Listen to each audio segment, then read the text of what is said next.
भगवान श्री कृष्ण को अवतार होने के बाद कितने दिनों तक मृत्यु लोक में रहना है, इसकी जानकारी कैसे मिलती? कैसे पता कि भगवान श्री कृष्ण इतने दिनों तक ही हमारे मृत्यु लोक में रहेंगे, पृथ्वी पर निवास करेंगे, हमारे बीच में रहेंगे? हमें इस बात की जानकारी कब हुई, कैसे हुई? भगवान श्री राम का जन्म इस तिथि को होगा। भगवान राम का जन्म होना, उनका प्रकट होना, उनका अवतार लेना भी एक अपने आप में उद्देश्य को दर्शाता है। अगर इन सभी बातों पर हम चर्चा करें, सभी बातों पर जानने का प्रयास करें, एक बात तो तय हो जाए कि समय और काल की गणना सिर्फ ज्योतिष ही कर सकता। इसके अलावा किसी में इतना सामर्थ्य नहीं है जो काल की गणना कर सके, जो आने वाले समय की गणना कर सके। किसी में इतना सामर्थ्य नहीं। सनातन धर्म में जो ज्योतिष है वह मानव कल्याण के लिए परमपिता परमेश्वर ने एक उपहार दिया, एक ऐसा उपहार तो हमारे जीवन के मार्ग को प्रशस्त बना। श्रीमद् भागवत कथा का आप श्रवण कर रहे हैं और श्रीमद् भागवतम में भगवान कृष्ण के जन्म से लेकर के और जितनी भी घटनाएं घटित हो रही, कदम कदम पर ज्योतिष शास्त्र परमपिता परमेश्वर के साथ चल रहा। क्योंकि अगर जन्म हुआ है तो काल निश्चित आपके साथ चलेगा। अगर जन्म हुआ तो समय चक्र की दूरी में आपको घूमना ही पड़ेगा। जो समय, जो प्रकृति का प्रारब्ध है, जो परमपिता परमेश्वर ने जो रचना किया है सृष्टि की, तो इसकी जो विशेषता है उसके साथ तो आपको चलना।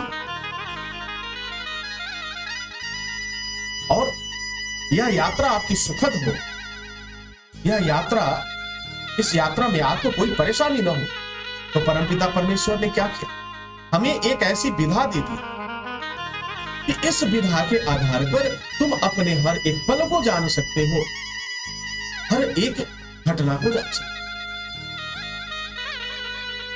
अब माता जसोदा बार बार जब भी उन्हें किसी बात की आशंका होती, जब भी कोई बुरा समय आता, तो माता जसोदा सबसे पहला काम क्या करती?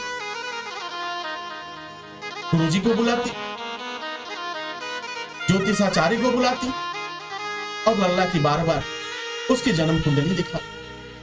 देखो तो महाराज, कहीं ऐसा तो नहीं कि हमारे लल्ला के जीवन में कोई ग्रह हो, कोई परेशानी हो, बार बार कुछ न कुछ होता रहता है।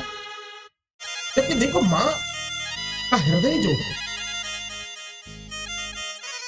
जिसका हम शब्दों में वर्णन नहीं कर सकते, मां से विशाल को नहीं हो सकता, मां से बड़ा ममतामयी कोई नहीं हो सकता। तभी तो सारी सृष्टि को हम मां कहते हैं, हम भारत माता की जय कहते हैं। सारे संसार को, जो सारे संसार में जो सृष्टि है, जो पृथ्वी है, उसे हम पृथ्वी मां कहते हैं। मां से बड़ा विशाल कोई नहीं। तो मां को हर पल की चिंता रहती, उसे घर गृहस्थ की के साथ साथ बंधु बांधवों की चिंता रहती, और सबसे ज्यादा तो चिंता रहती महाराज क्या? अपने संतान की चिंता रहती, अपने पुत्र की चिंता रहती, अपनी पुत्रियों की चिंता रहती। मां में वह अदम्य साहस है, मां में वह क्षमता है जो काल से भी टकरा सके। मां के अलावा किसी भी व्यक्ति के अंदर इतना साहस नहीं कि वह काल से टकरा जाए, वह किसी मौत से टकरा जाए। लेकिन अपनी संतान के लिए माता पिता काल से भी टकरा।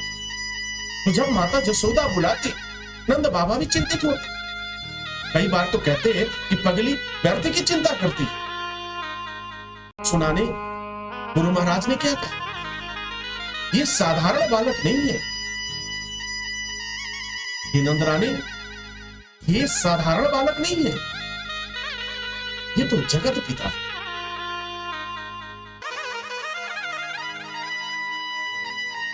और जो जगत पिता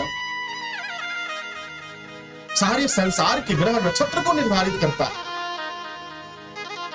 उस परम पिता परमेश्वर के बाल स्वरूप का ग्रह नक्षत्र देखने का मुझे सौभाग्य मिला, तो मुझे आज यह एहसास होता है परम पिता परमेश्वर की असीम कृपा। परम पिता परमेश्वर ने आज बाल स्वरूप में मुझे दर्शन दिया।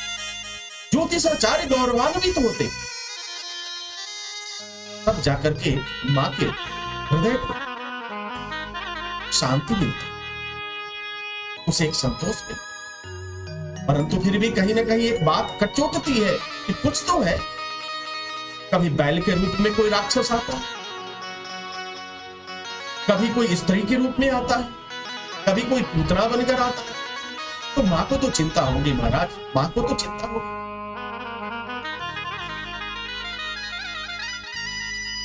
तो ज्योतिष के द्वारा हर माता पिता अपने संतान की भविष्य के बारे में जानने का प्रयास करते, जो शाश्वत सत्य है और जानना चाहिए।